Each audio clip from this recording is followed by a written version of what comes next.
नमस्कार। Legal point के एक नए एपिसोड में आपका बहुत बहुत स्वागत है। मैं हूं वृंदा अग्रवाल। दोस्तों, आज हम एक बहुत ही महत्वपूर्ण और दिलचस्प कानूनी मुद्दे पर बात करने जा रहे हैं, जो घरेलू हिंसा अधिनियम यानी डोमेस्टिक वायलेंस एक्ट 2005 से जुड़ा है। क्या एक महिला किसी और चल रहे केस में, जैसे कि गुजारा भत्ता मेंटेनेंस के केस में, घरेलू हिंसा के कानून के तहत कोई राहत जैसे रहने के अधिकार, राइट टू रेजिडेंस की मांग कर सकती है? आज हम जम्मू कश्मीर एवं लद्दाख हाई कोर्ट के एक हालिया फैसले के माध्यम से इस सवाल का जवाब जानेंगे। ये जजमेंट उन सभी लोगों के लिए बहुत ज़रूरी है जो पारिवारिक कानूनों, फैमिली लॉज से जुड़े मामलों से गुजर रहे हैं। तो इस वीडियो को अंत तक ज़रूर देखें, और हाँ, अगर आपने अभी तक हमारे चैनल को सब्सक्राइब नहीं किया है तो जल्दी से कर लीजिए और बेल आइकन दबाना ना भूलें, ताकि आपको हमारे आने वाले सभी वीडियोस के नोटिफिकेशन मिलते रहें। चलिए, सबसे पहले केस की डिटेल्स जान लेते हैं। केस का नाम मुबाशिर अहमद बनाम मिलाज मुबाशिर अन्य। केस नंबर CMM संख्या 287 2022, न्यायालय जम्मू और कश्मीर एवं लद्दाख का उच्च न्यायालय श्रीनगर। न्यायाधीश माननीय न्यायमूर्ति संजय धर। फैसले की तारीख 25 जुलाई 2025। आप समझते हैं कि ये पूरा मामला आखिर है क्या?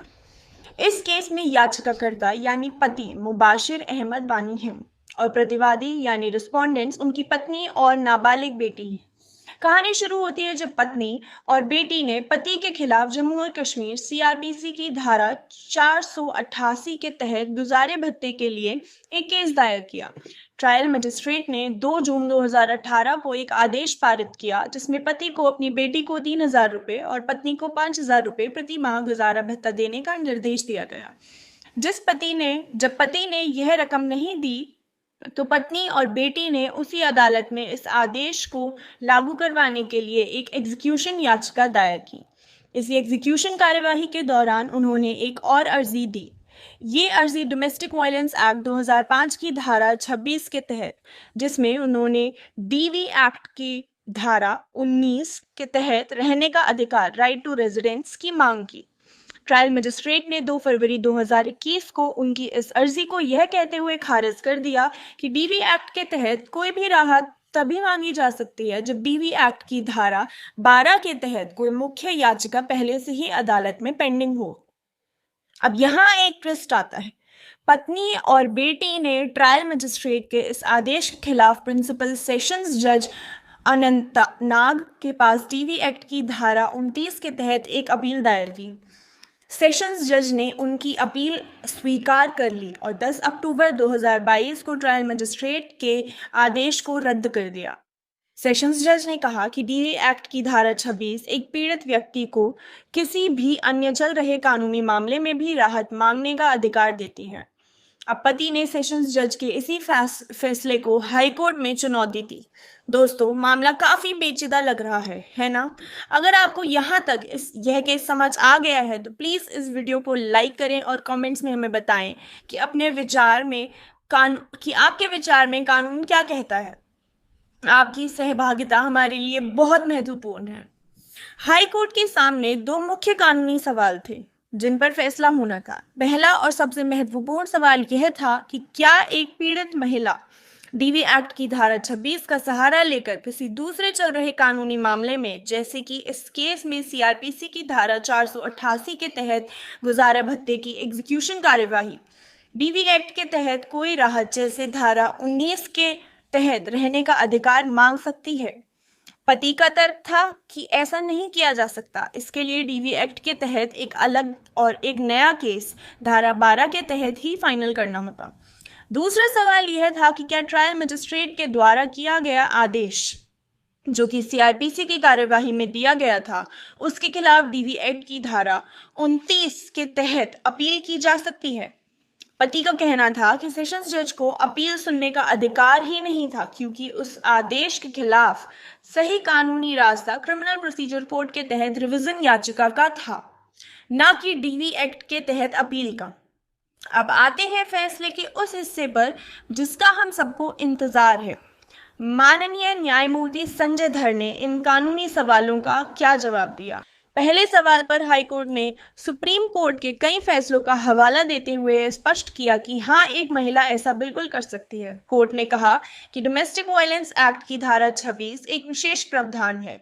यह प्रावधान एक पीड़ित महिला को यह अधिकार देता है कि वह किसी भी सिविल, फैमिली या क्रिमिनल अदालत में चल रहे किसी भी कानूनी मामले में जो उससे और प्रतिवादी रिस्पोंडेंट से संबंधित है, डीवी एक्ट की धारा 18 से 22 तक में दी गई राहतों जैसे संरक्षण आदेश, निवास आदेश, मौद्रिक राहत आदि की मांग कर सकती है।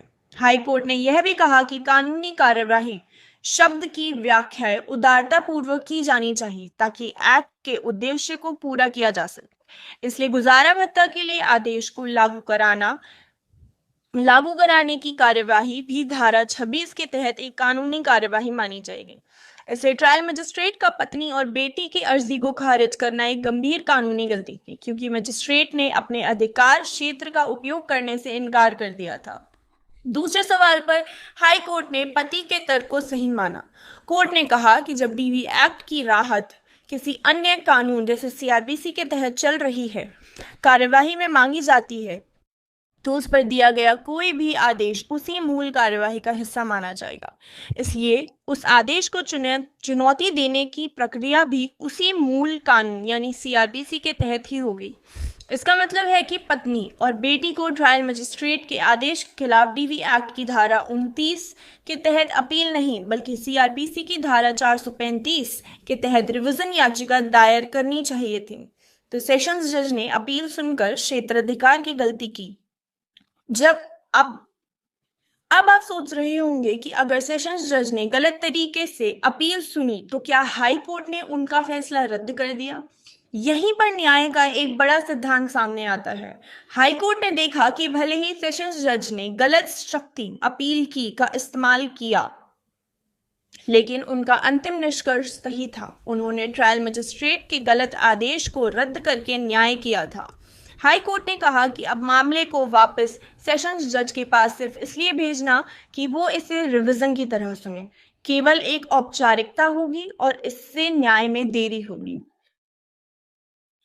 इसीलिए न्याय के हित में हाई कोर्ट ने सेशंस जज के अंतिम निर्णय को बरकरार रखा।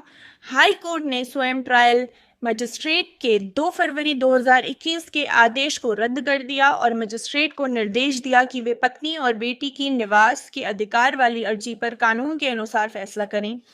तो दोस्तों, इस फैसले से यह कानून स्पष्ट हो गया है कि एक पीड़ित महिला को डोमेस्टिक वायलेंस एक्ट के तहत राहत पाने के लिए हमेशा एक नया केस दायर करने की जरूरत नहीं है। वह अपने किसी भी अन्य चल रहे